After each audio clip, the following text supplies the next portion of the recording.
Bueno, buenas tardes a todas y a todos. En primer lugar, agradecer a la plataforma la invitación, porque, como decía antes Amparo, el discurso de género es siempre uno de los grandes olvidados y el discurso juvenil va a la par. Entonces, bueno, agradecer que nos invitara hoy la plataforma a participar en este debate. Y manifestar también nuestra solidaridad y nuestra repulsa al cierre que se cierne sobre esta institución.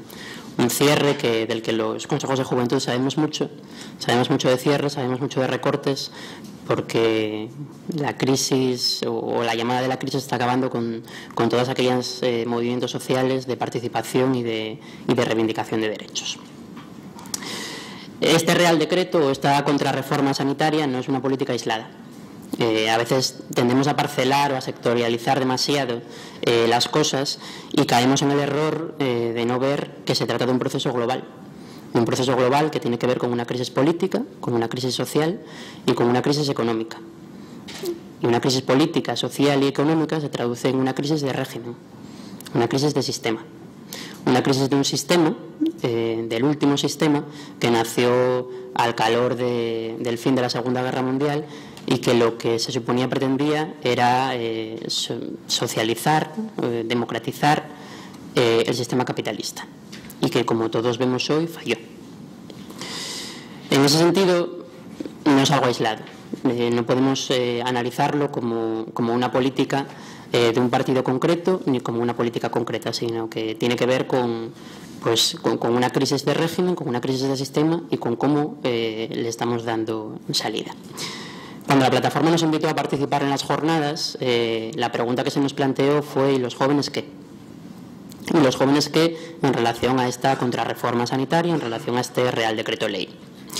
Pues las jóvenes y los jóvenes, como no podía ser de otra manera, cuando la redacción de una ley pasa de hablar de usuarios y usuarias del sistema a asegurados y no asegurados, a beneficiarios, salimos perdiendo.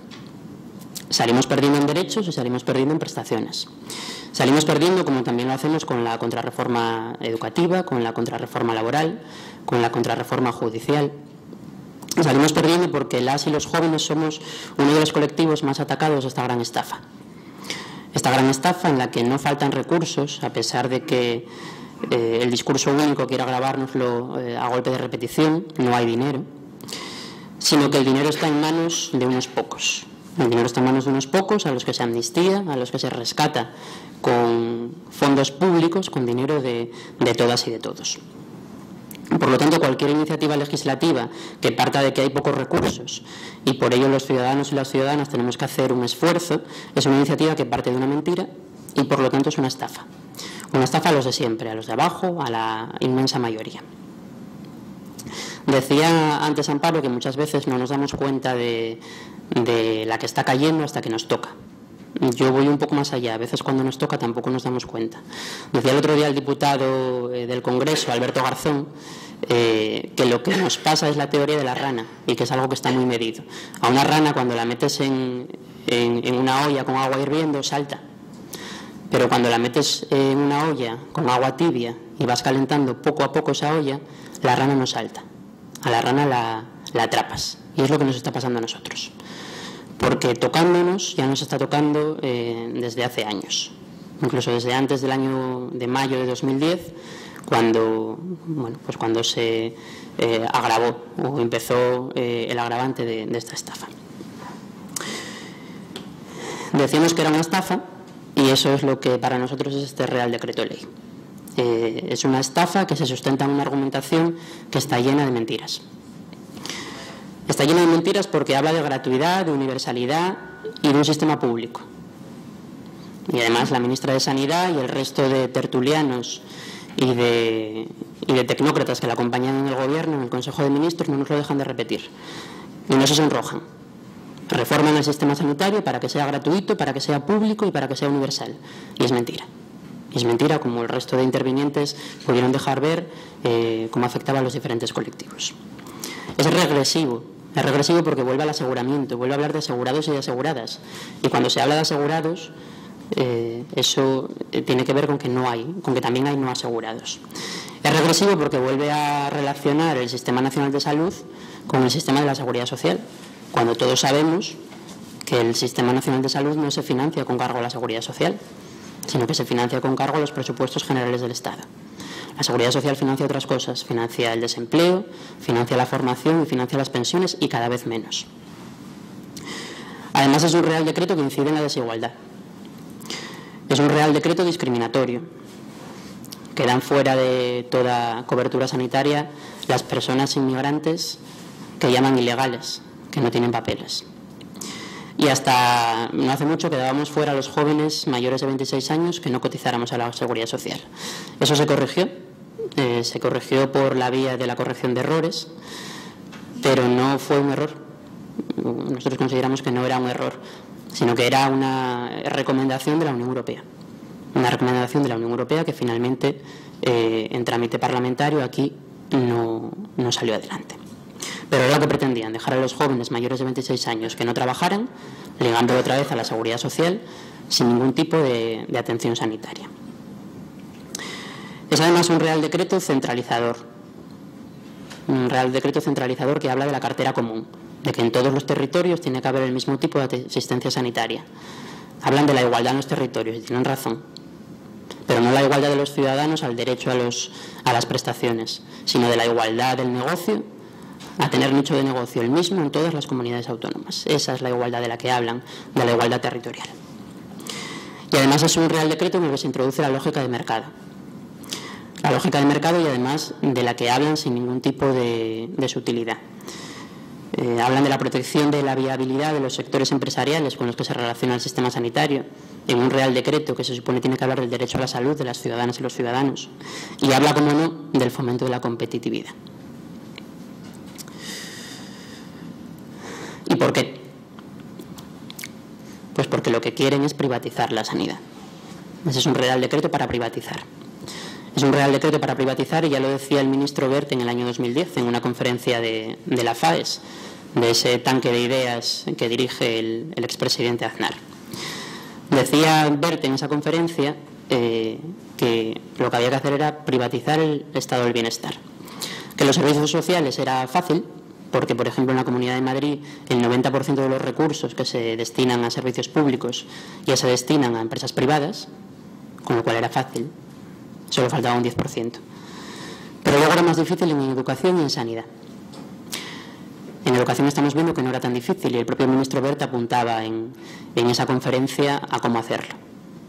A cómo hacerlo, y a empezar por educación y no por sanidad, porque en educación podía colar antes. Y podía colar antes porque parte de la educación ya estaba privatizada con la escuela privada concertada. Y ahí tenemos los experimentos de Madrid y de Valencia. Pero apuntaba que lo siguiente sería sanidad, ya en el año 2010 y cuando no gobernaban. Y efectivamente así está siendo. En cuanto a los jóvenes y a las jóvenes, a las personas jóvenes, no somos un colectivo homogéneo. De hecho, somos un colectivo difícil de definir.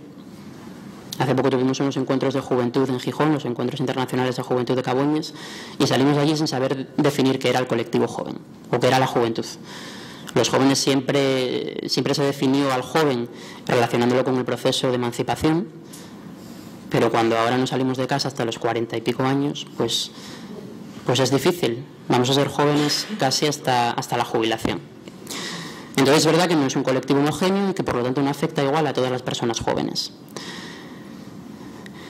Pero afecta. Afecta en dos puntos clave: en el acceso a la salud y en la prevención y la educación. Afectan el acceso a la salud porque con una tasa de paro juvenil del 53% en nuestro país, ya igualamos a Grecia, ya igualamos a Croacia, y con escasez de ingresos en la población joven, eso dificulta el acceso a la salud, en lo que tiene que ver con el acceso a los medicamentos y en lo que tiene que ver con el acceso a los métodos anticonceptivos. Por lo tanto, afecta a la salud. Y afecta además a la prevención. Decía la fundamentación de este Real Decreto que lo que trata de hacer es ahorrar. Es ahorrar porque el sistema sanitario español es muy caro, cuando es el menos caro de Europa. Pero hay que ahorrar. Hay que ahorrar, pero se recorta en prevención. Todos los programas de prevención que dependían del Ministerio de Sanidad, de la Dirección General de Salud Pública, han sido recortados y algunos han desaparecido. Pero hay que ahorrar.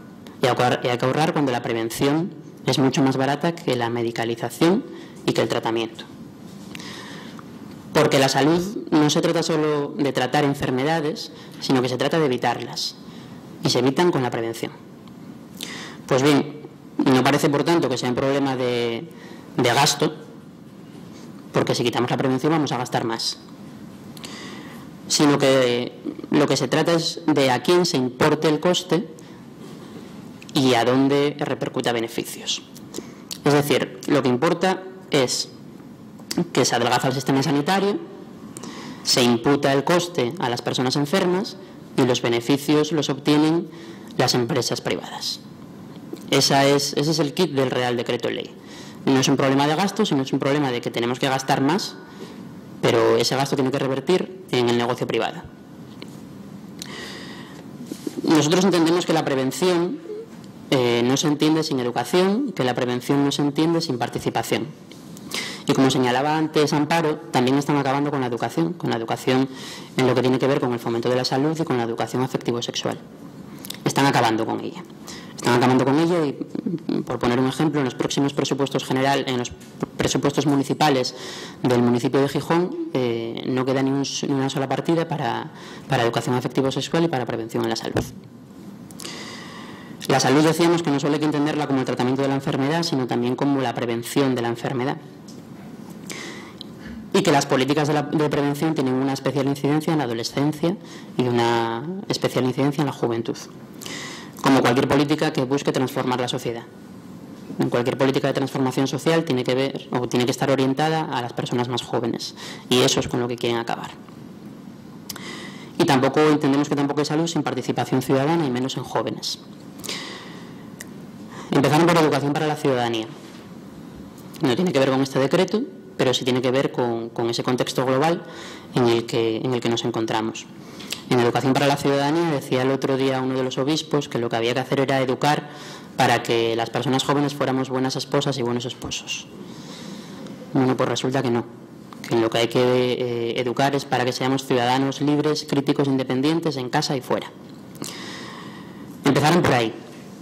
Ahora empiezan con el desmantelamiento de los programas de educación afectivo-sexual. Y empiezan también con el desmantelamiento de los centros de atención a la sexualidad y la salud joven. En Asturias ya está habiendo consecuencias. Mujeres Jóvenes, que es una de las asociaciones que forma parte del Consejo de la Juventud de Gijón y de Asturias, mantiene un punto de información juvenil en Oviedo, en el Centro de Salud de la Aría. Un punto de información juvenil de salud, sobre todo centrado en tema de sexualidad, y ya está detectando que hay un incremento en las enfermedades en edades tempranas, en enfermedades de transmisión sexual. Un incremento y que además hay una disminución y una dificultad en el acceso a los métodos anticonceptivos y sobre todo a los preservativos. Y eso es lo que tiene una especial incidencia, pues es en los embarazos tempranos no deseados, y además ahora con la reforma de la interrupción voluntaria del embarazo, pues en una dificultad a la hora de decidir sobre los mismos.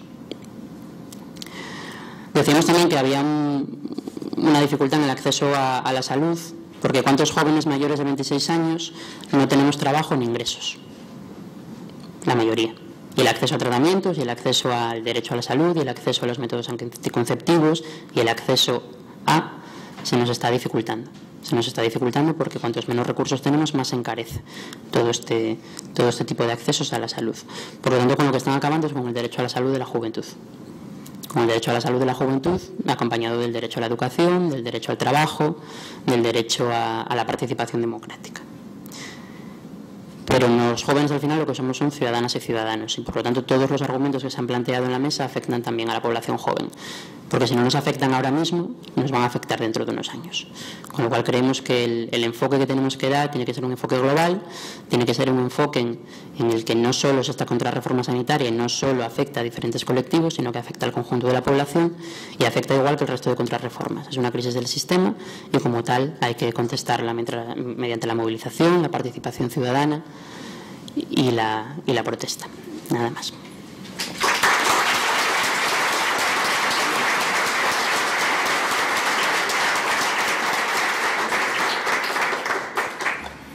Pues gracias, Javier. con tu intervención a mí personalmente me sugiere la reivindicación del ser joven y por otra parte me gano confianza en el futuro en el mío y en el de toda la sociedad. O sea que este estereotipo de la juventud pasiva, pues con presencias como la tuya se nos borra del imaginario de forma radical. Bueno, una cuestión ya para cerrar las intervenciones de la mesa. Cuando iniciamos toda esta singladura de la plataforma, el principal grupo social o colectivo sujeto de las reivindicaciones de la plataforma era la población inmigrante sin papeles. Recordáis que el Real Decreto deja directamente fuera y en exclusión de las prestaciones sanitarias a estas personas. En Asturias, pues fruto también, yo no digo que también haya voluntad política, pero de la presión ejercida desde la plataforma y en particular desde un grupo específico donde había sociedades profesionales del sector sanitario y asociaciones, organizaciones de derechos humanos de Asturias, se consiguieron, vamos a decirlo así, pues modificaciones parciales particularizadas en Asturias de esto. Quedan algunos flecos sin resolver y yo creo que la forma de sintetizar esto, habíamos valorado en la mesa la posibilidad o no, pero por no sobrecargar la mesa y atendiendo a que ya había sido pues un tema reivindicado de largo, pues que no tuvieran la presencia en la mesa, pero sí están, por supuesto, presentes en las estrategias de la plataforma y en las reivindicaciones de la plataforma. Y yo voy a leer algo que me acaba de pasar la procuradora a la entrada, porque creo que resume de una forma muy clara. Es una iniciativa de la procuradora hacia la Consejería de Sanidad, que se titula Recomendaciones en materia de acceso a los servicios sanitarios del SESPA por parte de las personas extranjeras sin recursos económicos. Me salto la introducción y voy. Esta Procuradora General manifiesta su preocupación en relación con diversas cuestiones relacionadas con las condiciones materiales y fácticas en las que en su caso se presta dicha atención sanitaria. En primer lugar, se advierte una deficiente aplicación o, en su caso, no ejecución material de las instrucciones que la Consejería emitió hacia los servicios sanitarios por parte de diferentes centros sanitarios a los que las personas extranjeras acuden demandando atención sanitaria, especialmente visible en los supuestos en que acuden solos y sin acompañamiento, estimando desde esta Defensoría que ello puede obedecer a un desconocimiento institucional motivado por una insuficiente difusión, transmisión oficial o, en su caso, información sobre su contenido por parte de los órganos competencialmente responsables, por lo que podría ser conveniente reiterar dicha información para evitar disfunciones en la atención. Se estima, asimismo, necesario acometer una mejora en relación con la documentación oficialmente acreditativa a fin de evitar su deterioro y garantizar su autenticidad documental, estimando oportuno que se valore la idoneidad de que dicho documento ofrezca y contenga, dentro de su respectivo ámbito de gestión, las mismas facultades y posibilidades de identificación y tratamiento de datos que la tarjeta sanitaria individual del Sistema Nacional de Salud. Finalmente, y por lo que a la prestación farmacéutica se refiere, señalar que, a juicio de esta Defensoría, la no concurrencia de financiación pública en la misma no impide la articulación de procedimiento normalizado a través del cual se garantice el acceso farmacéutico por parte de esta población en las mismas condiciones materiales que en los supuestos en que sí medie una financiación con cargo al sistema de salud.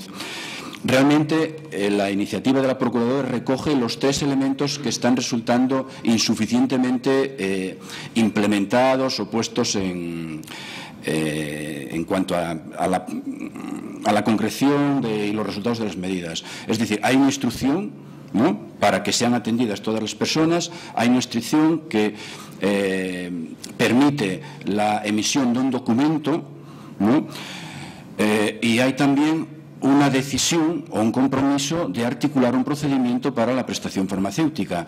Lo primero, por déficit de información, como dice esto, o por otras razones, no se está dando problemas, casuística de falta de atención.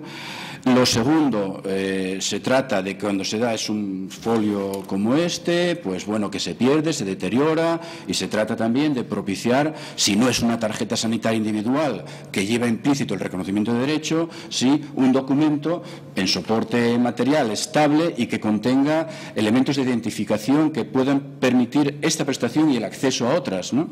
Y en último lugar está el tema insuficientemente contemplado todavía de la prestación farmacéutica, que efectivamente se ha expresado la disposición y la voluntad de hacerlo, pero que todavía no se ha articulado. O sea, yo creo que, bueno, con esto simplemente nos permite también recordar que hay otros grupos sociales y colectivos que podrían estar perfectamente en la mesa, pero que no cabemos tantos grupos afectados.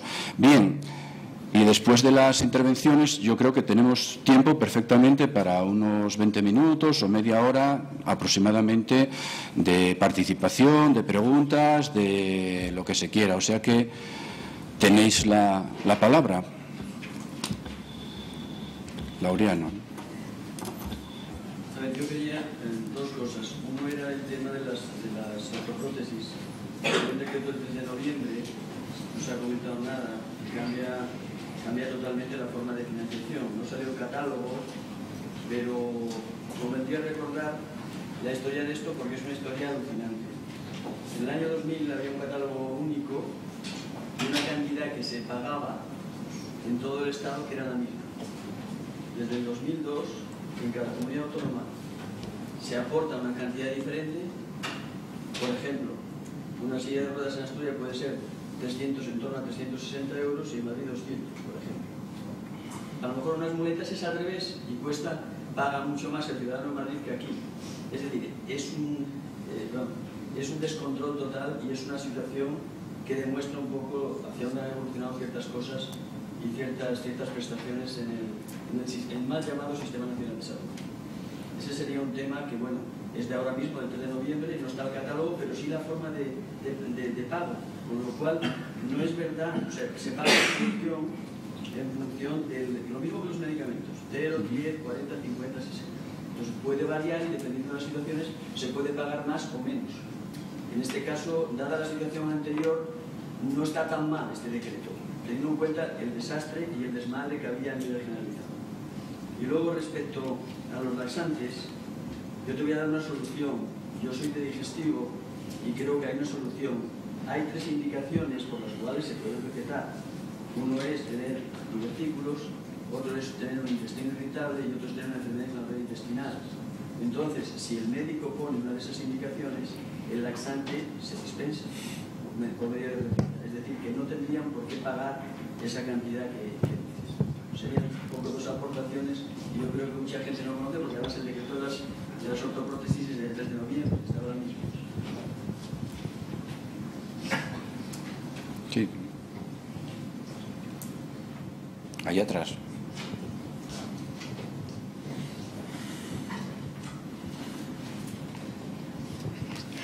Buenas tardes y muchas gracias por esta oportunidad.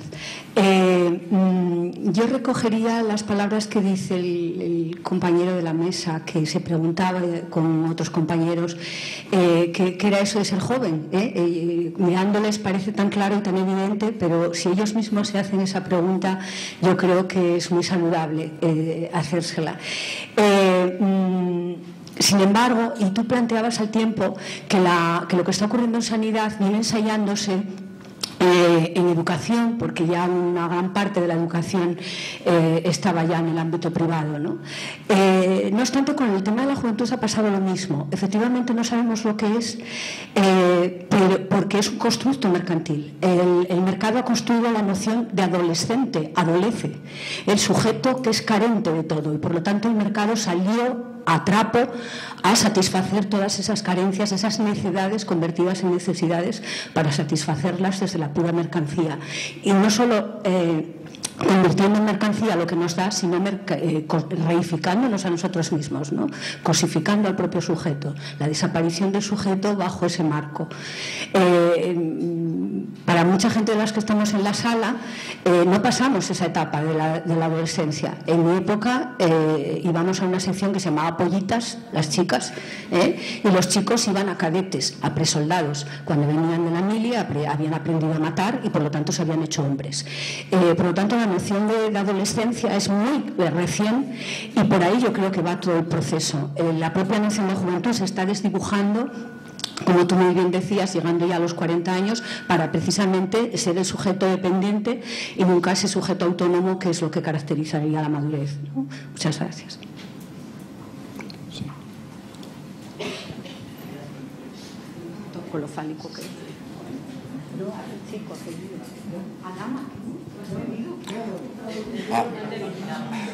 Bueno, como es inmigrante va al último.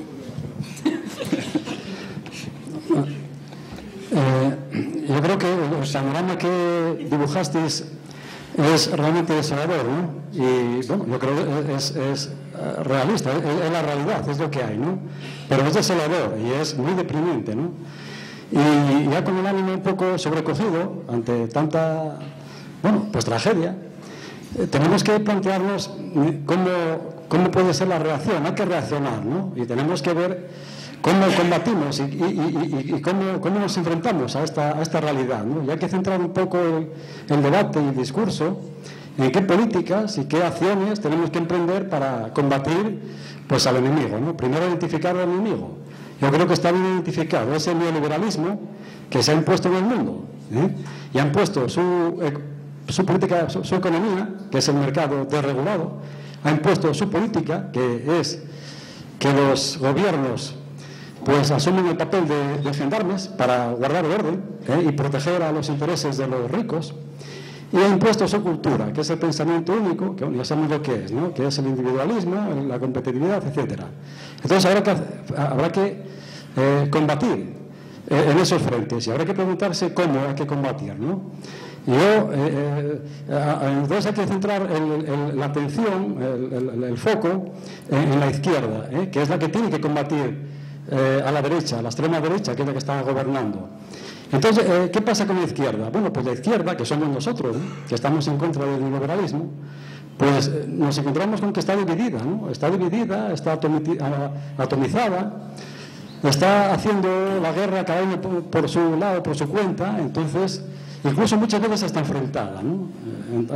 Entonces, primera reflexión, la primera conclusión: es necesario que la izquierda se una en un frente. Si el enemigo es común, la izquierda tiene que hacer un frente común y unirse en un frente. ¿En qué frente? Bueno, pues en un frente que tiene que ser una política alternativa al sistema neoliberal, alternativa a la economía, que puede ser una economía mixta, alternativa a la política que el Estado sea un Estado que garantice los derechos, y una política en la cultura, que es una cultura de la izquierda, una cultura de la participación y de la responsabilidad, ¿no? Y yo creo que hay que trabajar aquí en estos frentes, ¿no? Y hay que centrarse aquí, porque si no estamos haciendo la guerra cada uno por su lado. ¿Cuántas ONGs hay, ¿no? Haciendo, yo creo que casi caridad y haciendo una labor altruista y muy generosa, pero igual equivocada. Igual hay que centrarse en el tema de la política y canalizar, definir un programa y canalizarlo a través de los partidos políticos, porque el juego democrático es ese, ¿no? Y si decimos que las instituciones y los partidos no nos representan, porque lo decimos, pues habrá que hacer que nos representen y comprometernos, ¿no? en ese ámbito, ¿no? Hacer que los partidos realmente representen a los ciudadanos. Ya para terminar, alguna alusión que hizo Amparo, concretamente, que habló de Marta Nussbaum. Efectivamente, Marta Nussbaum, que estuvo aquí hace unos días en Asturias, yo creo que nos trajo un mensaje muy importante, y es cómo educar para formar demócratas. Y ella, ahí está, en sus libros, ¿no? Y cuáles son los valores de la democracia hoy, a día de hoy, en el siglo XXI, ¿no? Y eso está ahí, eso tenemos que recuperarlo, es muy importante. Y ya termino con una frase muy significativa de Fernando Savater, que yo lo leí otro día, que decía lo siguiente, yo creo que refleja un poco lo que está pasando, ¿no? Decía: los españoles, con la crisis, hemos pasado de ser apolíticos a ser antipolíticos, pero realmente lo que necesitamos es ser políticos. Tenemos que comprometernos con la política. Aquí, Adam Bati.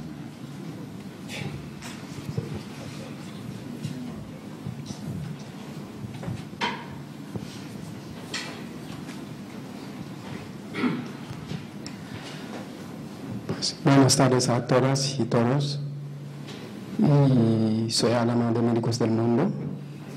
Y nada, que pues me gustaron todas las intervenciones de esa tarde. Y me llamó mucho la atención la de Javier, sobre todo pues explicando lo de la juventud, comparándole a la rana. Y yo haría la misma comparación con los colectivos de inmigrantes también, que como decía Jean-Paul Sartre,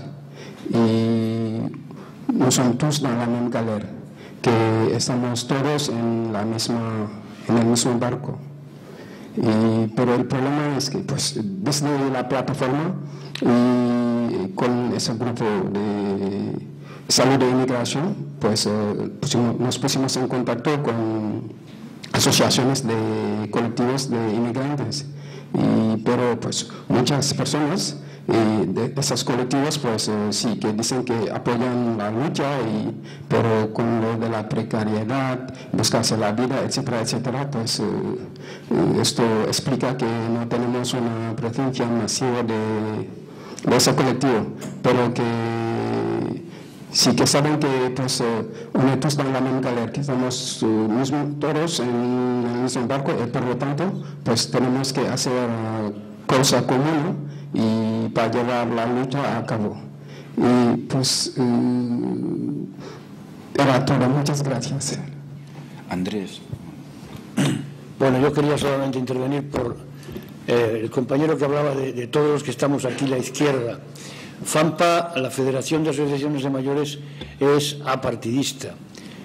Entre las 63.000 personas que la integramos somos de diferentes colores, como es lógico y como no podía ser de otra manera. Personalmente, y estoy representando a FAMPA, creo que además esta situación en la que vivimos no es que afecte solamente a los que pensemos en izquierda, yo creo que afecta a todos.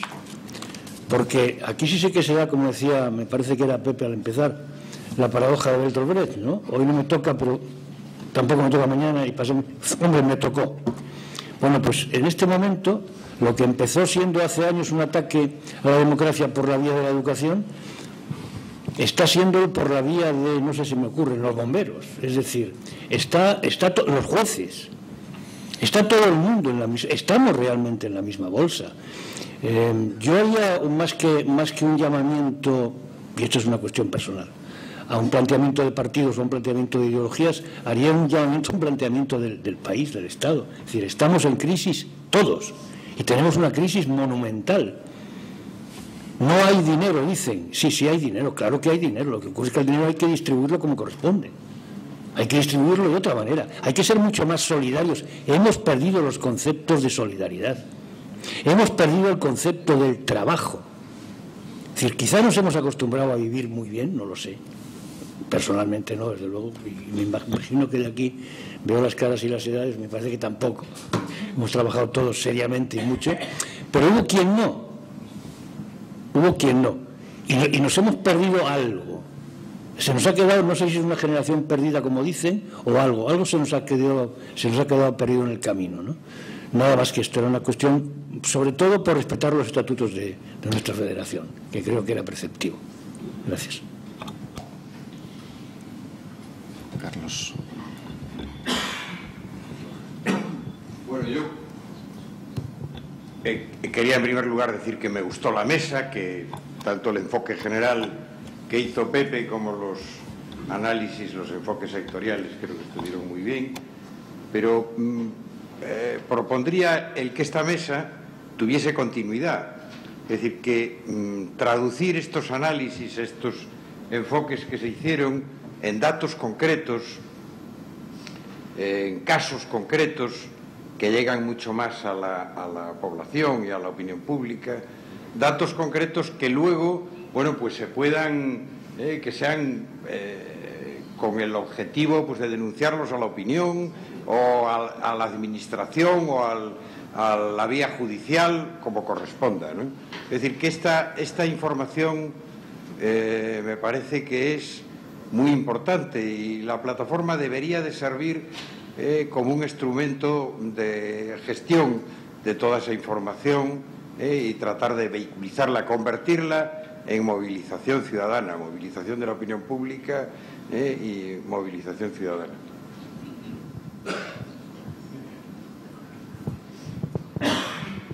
Para completar un poco lo que dijo Carlos, yo me dirijo precisamente al coetáneo que echaste un montón de interrogantes amenazantes que yo cada vez estaba más pequeño. ¿Por qué no cambiamos un poco los enunciados y los reorganizamos y miramos y cambiamos un poco las maneras de actuar y que nosotros los mayores, que ya somos legión, que tomemos conciencia de que la dignidad humana está en todos los ciclos, con todos sus derechos y todas sus obligaciones y deberes. Y nosotros no podemos ahora, en este momento, sentarnos en una mesa a jugar el parchís y lamentarnos después de que tenemos que pagar y no pagar. ¿Por qué no hacemos desde FAMPA una reorganización y nos ponemos también, como dice Carlos, dentro de los organismos o dentro de los órganos de participación que tenemos? Te pido una reunión de trabajo para hacerte un planteamiento sobre la vejez activa e intergeneracional, con todos los ciclos de la vida, y que no nos pongan, como ya os dije muchas veces, como ahí las clases pasivas y a descansar y a jugar. Y si alguien vas a decirle a alguno de nuestros mayores, te dicen, no me calientes la cabeza con esas cosas, déjame en paz, déjame jugar o déjame dejar. Pues tenemos que ir tomando conciencia de que ya como colectivo tenemos una misión en la vida que cumplir. Muy bien. Más. Carmiña, por favor. Bueno, yo quería comentar dos cosas, un poco hacerle una pregunta que conecta un poco con lo que planteó Javier, ¿no? Que es un poco, ¿qué modelo queremos, no? Se habla de crisis social, política, económica, pero yo esta pregunta la recojo del 15M, que la escuché un día y que me parece muy apropiada. Lo digo porque a lo mejor para salir de esta crisis lo que estamos pensando es recuperar lo que teníamos y como lo teníamos. Entonces, bueno, aparte de que puede ser utópico hoy día pensar en eso, a mí me gustaría que fuéramos capaces en estas asambleas de ir cuestionando el modelo. Voy a hablar solo de dos aspectos. Uno, que liga con lo que planteaba la compañera de la mesa en relación con el movimiento feminista que ahora se llama género. El otro día leía un artículo científico en una revista internacional que planteaba cómo en realidad el estado de salud y de bienestar de las mujeres que habían estudiado en varios países de América Latina y de Europa se relacionaba directamente con la fuerza y el desarrollo del movimiento feminista. Entonces, esto que está demostrado en una revista científica en relación con el movimiento feminista, podríamos extrapolarlo a cualquier movimiento social. O sea, está claro que allí donde conseguimos más mejoras, más derechos, fue en aquellos momentos donde los movimientos sociales, incluyendo al movimiento obrero, pero no solo, estábamos más organizados y más unidos. Entonces yo la pregunta y la reflexión que quiero hacer para no volver a caer en lo mismo es ¿qué ocurrió con los movimientos sociales en estos últimos 10, 15 años?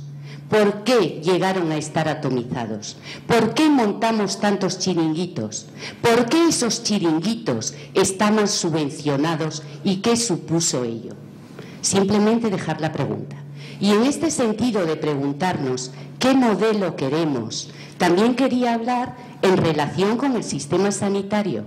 Yo soy de salud pública y no me cabe ninguna duda de que desde luego la salud de la población tiene relación directísima con cómo vivimos las personas. Si tenemos trabajo, si tenemos un sueldo digno, si tenemos educación, si tenemos apoyos familiares y sociales o no los tenemos. Estas son las bases de la salud. Entonces, yendo al sistema sanitario, yo la pregunta que quería dejar aquí encima de la mesa es: no vamos a hacer una crítica a nuestro sistema sanitario, que hoy es un modelo de consumo. No vamos a poner encima de la mesa también los aspectos que tenemos que corregir, que son los aspectos derivados de la medicalización, la dependencia de las personas tan tremendas del sistema sanitario y la falta de autonomía que nos fue robando este modelo. Nada más, gracias. Meana.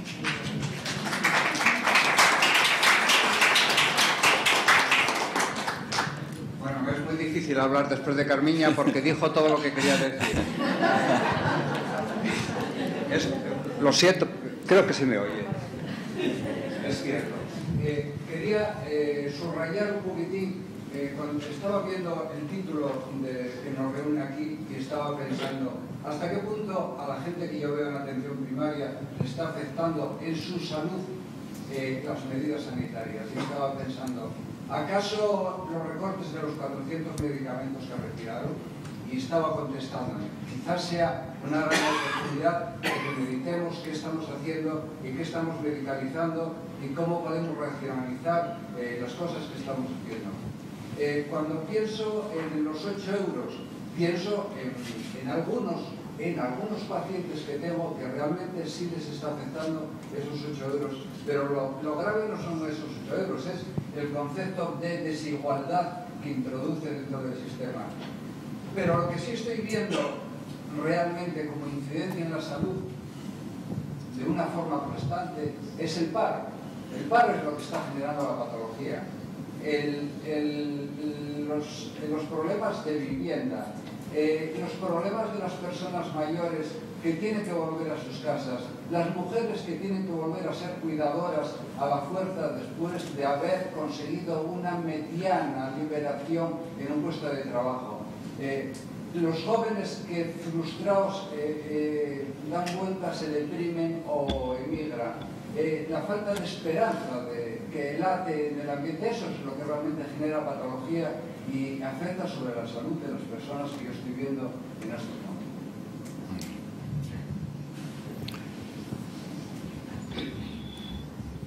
Y un aspecto más, la que ve, está produciendo que en los hogares haya más violencia, las personas mayores sufran más violencia física y psíquica y las mujeres sufran más violencia en esa situación. Sí. Javier. Por contestar un poco a la intervención, no sé si de mi discurso o de mi intervención se pudo dilucidar que yo quería volver al sistema anterior, pero no. Yo me planteo lo mismo. ¿Cuál es el modelo que queremos? Desde luego, aunque sea utópico volver al anterior, y aunque no lo fuera, yo no lo quiero. Yo apuesto por otro modelo. Y un modelo que tiene que ver sustancialmente con que hay que cambiar el sistema económico.